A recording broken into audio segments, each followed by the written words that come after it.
Come on in, pull up a chair, and take a load off, because today I'm going to be reviewing and paging through Dungeons & Dragons Original Adventures Reincarnated Volume 2, The Isle of Dread, from Goodman Games. Is this an excellent homage and 5th edition conversion of a classic D&D Expert tale? Or if you add this volume to your collection, will you rue the day and look back on that purchase with dread? Well, you're going to find out right after this.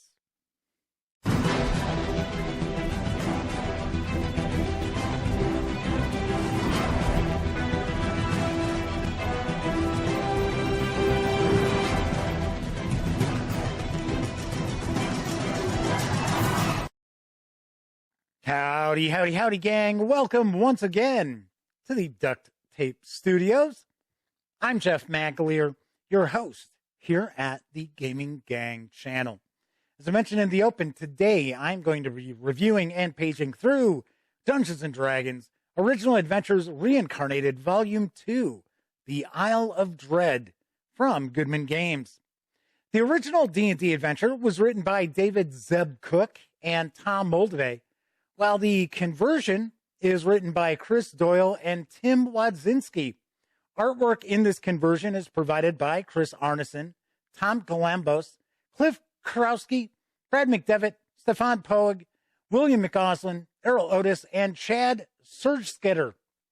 The 328-page hardcover is available from Goodman Games for $49.99.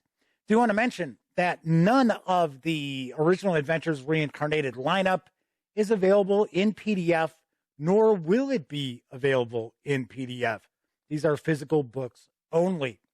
That said, let's swing on over to the other camera, because here I've got Original Adventures Reincarnated, The Isle of Dread, with the Jeff D. cover artwork.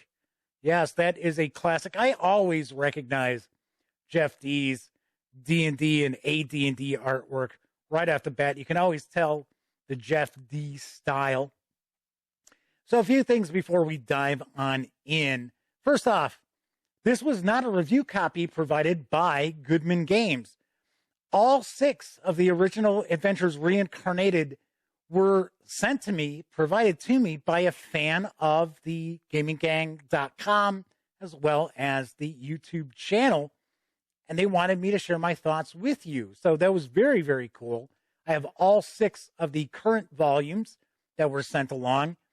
And this person wants to remain anonymous. So there is that as well. So this is not a review copy. So I don't have to go through the shtick about not receiving any compensation from the publisher, because this isn't from the publisher. But I didn't receive any other compensation either. So there's that. Also, I am going to stay picture-in-picture up here. So that means as we take a look through, I'm going to be cutting off a little bit of the upper left of the book. We're not going to look at each and every page. I did a relatively detailed page through and first look when I originally received this. So you can check that out. That was on my live stream, the Gaming Gang Dispatch. So if you want to see a little more of this book, by all means, feel free, check that out. I will have a link for that as well. Also, this is not a scripted review by any stretch of the imagination. Just going to share my thoughts as we page on through. It's pretty much stream of consciousness as well. And just want to let you know. So let's take a look at the back here. I'm not going to read everything off of the back. Now, the artwork here is Bill Williamson, who, if you're familiar with DC Comics, he was the gentleman who was behind the award-winning Fables, which was a fantastic comic series on the Vertigo imprint from DC. Loved it. But this was before that. So this is when he was actually doing D&D artwork. The Isle of Dread, a mini campaign that takes characters from level 3 to 7. hundreds of miles from the mainland and the comforts of civilization, amid treacherous waters infested with pirates, sharks, and other fell beasts, lies an island ripe for adventure, yet teeming with absolute dread. Jagged volcanic mountains, dark steamy jungles, and dank foul swamps are inhabited by giant prehistoric beasts and vermin. But brave those dangers, as well as the unforgiving terrain, and explorers can uncover ancient ruins, forlorn secrets, and wondrous treasures. Hidden in the center of the jungle is a plateau that hides an ancient city, rumored to be built by the gods, but also hosting a slumbering evil bent on a triumphant return to its former glory. Pack your mundane supplies, rations, and plenty of clean water. Hire guides and porters to lug the equipment needed for wilderness exploration. High adventure awaits those willing to brave the tangled undergrowth of the jungle and clash with the island's denizens while exploring the dark reaches of the Isle of Dread. All right, let's jump on in. So we're going to start off with the kind of a foreword from Zeb Cook discussing their work on the Isle of Dread. David Zeb Cook was in charge of designing the Outer Island adventures in that, whereas Tom Moldvay, he handled the plateau portion of the adventure. And it's funny because Zeb Cook even points this out, that there's a real disconnect between the two parts. And reading through the original adventure as well as the conversion, it is still pretty glaring. I'm actually kind of surprised as far as the conversion that they didn't kind of transition a bit better into the plateau area. They still feel almost like two different adventures. But I will point out the original adventure, it's very glaring. There's a real different. So you would have to take a peek. So we get some articles by various different contributors, including Harley Stroh and Michael Curtis. So if you are familiar with Dungeon Crawl Classics, those two creators have put together some of the best of the DCC adventures out there. And I have to point out, Harley Stroh, I've talked to him a little bit online, and seems like a really nice guy. So then we get a little short interview with Zeb Cook as well. And then we get a little background about the publication itself. As with the other Original Adventures Reincarnated lineup of releases, we do get multiple copies of the original adventure. We get multiple printings. Now, this time around, there are some fairly major differences between the two printings that we have in the book. In other volumes, they're not that different. Even in this, I still think this a little bit of overkill, to be honest. Just taking a look, you can see there's just that classic font that just jumps right out at me. Although I have to point out, I never saw this adventure. Of course, obviously, I've heard about it over the decades. I had never read it. I had never played it. If you followed the Gaming Gang, if you watched the live shows, you probably already know that when I was a teenager in high school, we played AD&D. We didn't play Basic or Expert. And in fact, by my sophomore year, we weren't even playing D&D anymore. We were playing, well, of course, I was running Call of Cthulhu, and then my other friends were running all different stuff. Some TSR stuff, Top Secret, as an example, was one. But I never actually saw this adventure. So until I received Volume 2 of OAR. So I thought that was pretty cool. So that was the first print. This is the other print that we get. But as you can see, there are some differences between the two of them. This really is a classic adventure. So this was the first adventure that arrived for the Expert set. I believe it was in the Expert box, but I'm not positive. Once again, I'm not all that super familiar of Basic and Expert as it came out back in the day. But this was really your first kind of hex crawl adventure, your first wilderness adventure as well. And it took your adventurers from levels 4 and up. This adventure itself, the 5e conversion, is for levels 3 to 7.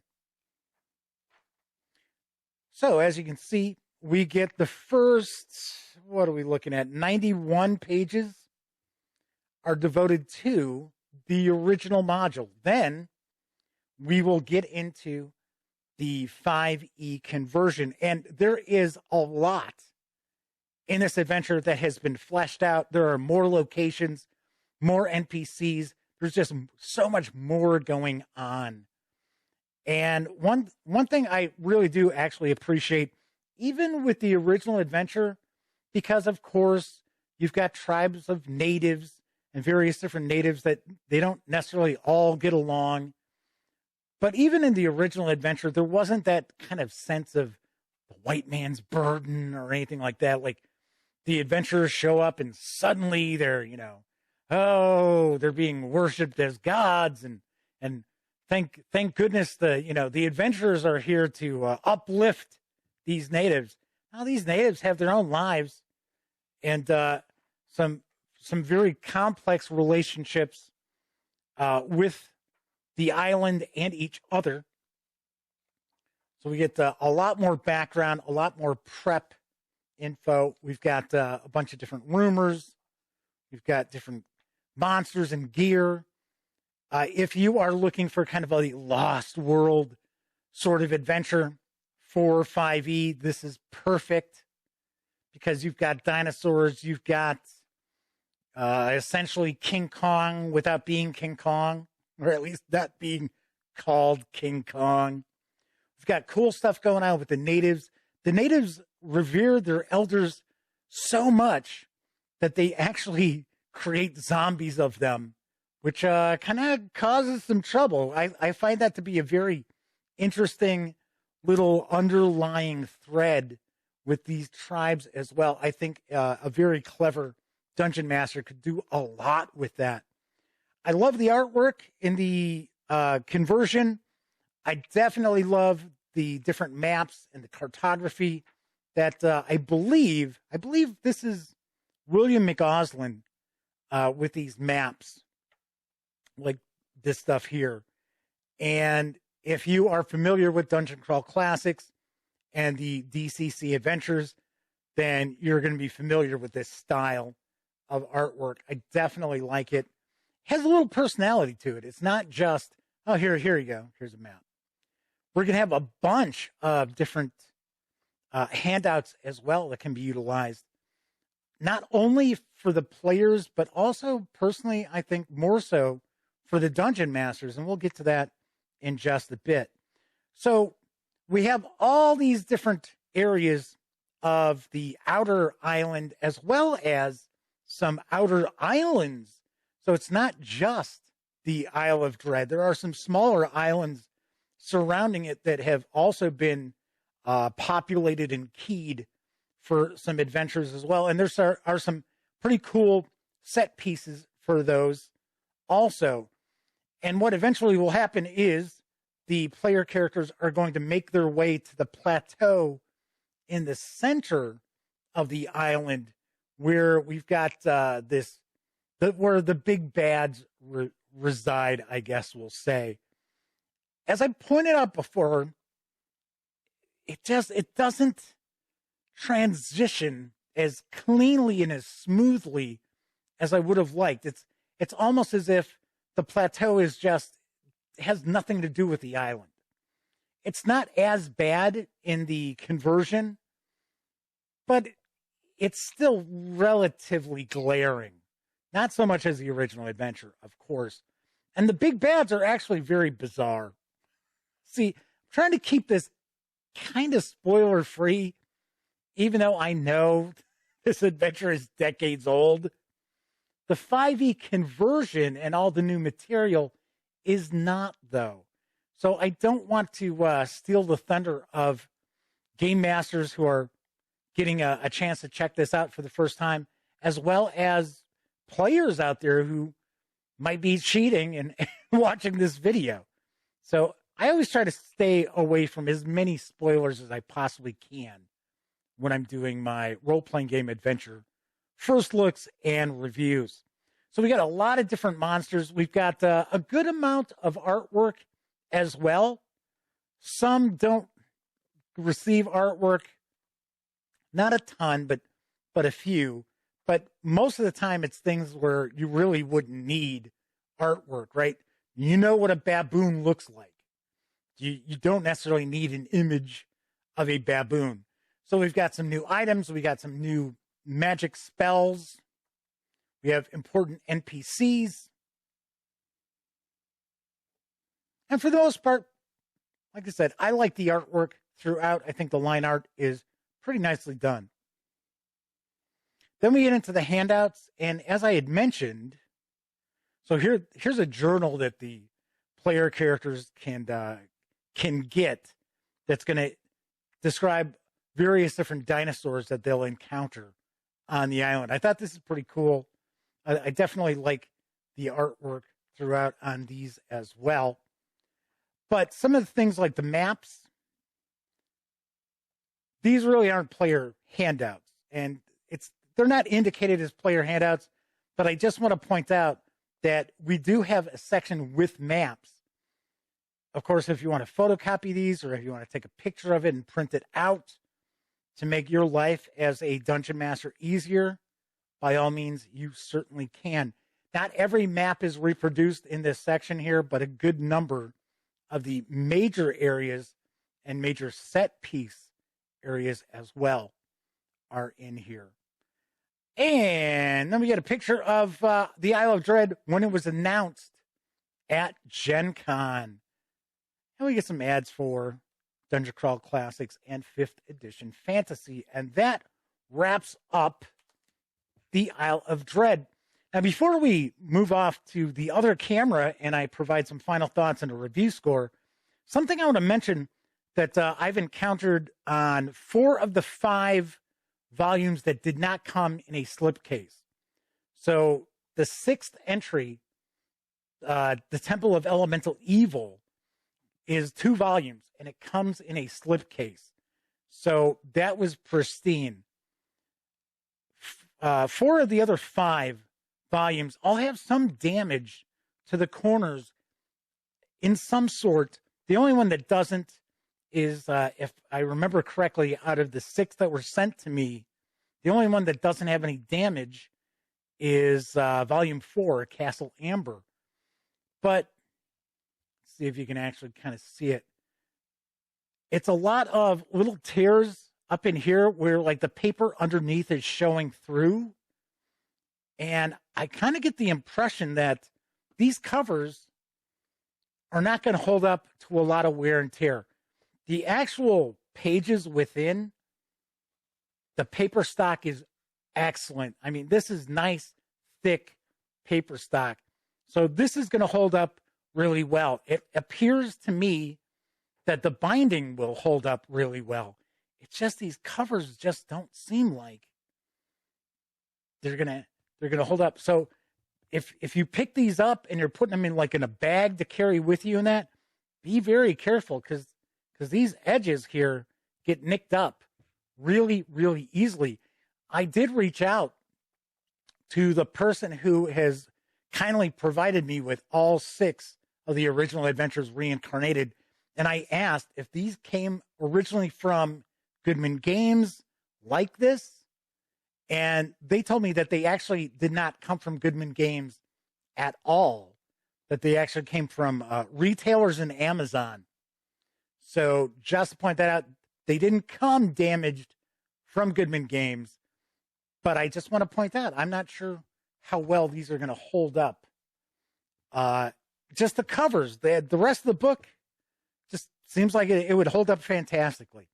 All right, that said, let's swing on over to the other camera so I can share some final thoughts as well as my review score. So far, I have really enjoyed the 2 volumes that I have reviewed of the D&D Original Adventures Reincarnated series. The Isle of Dread is a good adventure. It does have that weird, the plateau feels like a completely different entity than the rest of the island. They don't seem to mesh together real well. I think a clever dungeon master is going to have to try to come up with ways to kind of get a nice smooth segue into the plateau, because that is essentially the finale of the adventure. It's all kind of hex crawl and you've got all these different things going on prior to that, but the big finale is going to take place on the plateau. I love all the extra content that's been created for the 5th edition conversion. There are a lot of new locations. There are outer islands that have been populated as well. The NPCs are all fairly unique, I must say. And I can say that there are quite a few that I would have a really good time running, kind of, sinking my teeth into for my players as well. All in all, it's a classic adventure. It's a lot of fun. Really pump that Lost World sort of vibe to 11. And I think your players will have a blast with the Isle of Dread. On a scale of 1 to 10, I give the Isle of Dread a very, very solid 8 out of 10. I think it's that good. Have some quibbles. I think, like I said, I think the conversion could have used a little more work into kind of smoothing out the two locations to make it feel like more of an organic whole. And like I said, these little corners on these books are dinged up, and I take damn good care of my books, and they showed up banged up already. So I don't know. But definitely do dig the Isle of Dread. All right, that is it for this time out. If you like this video, by all means, please give it a quick thumbs up. Subscribe to the Gaming Gang channel if you haven't already. And if you do subscribe, ding that bell. It will not only let you know when I upload videos such as this review, it'll also inform you when my live stream, the Gaming Gang Dispatch, airs Monday, Tuesday, and Wednesday evenings right here on YouTube at 7 p.m. Central. And of course, when you're not watching videos on the Gaming Gang channel, be sure to visit thegaminggang.com for all the latest in gaming news, reviews, and a whole lot more. You know the drill. Get your geek on at thegaminggang.com. Once again, I'm Jeff McAleer. Thank you so much for taking some time out to watch this video. And here's hoping each and every one of you out there gets to enjoy plenty of great gaming with your gang. See you next time.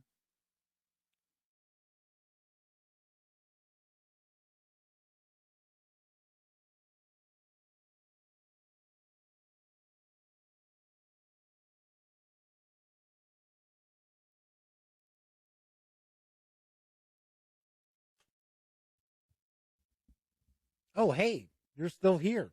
Well, if that's the case, by all means, subscribe to the Gaming Gang channel by clicking right here. Check out the latest episode of the Gaming Gang Dispatch, or find out what YouTube recommends you check out from the channel. And of course, once again, I'm Jeff McAleer. Thanks for watching.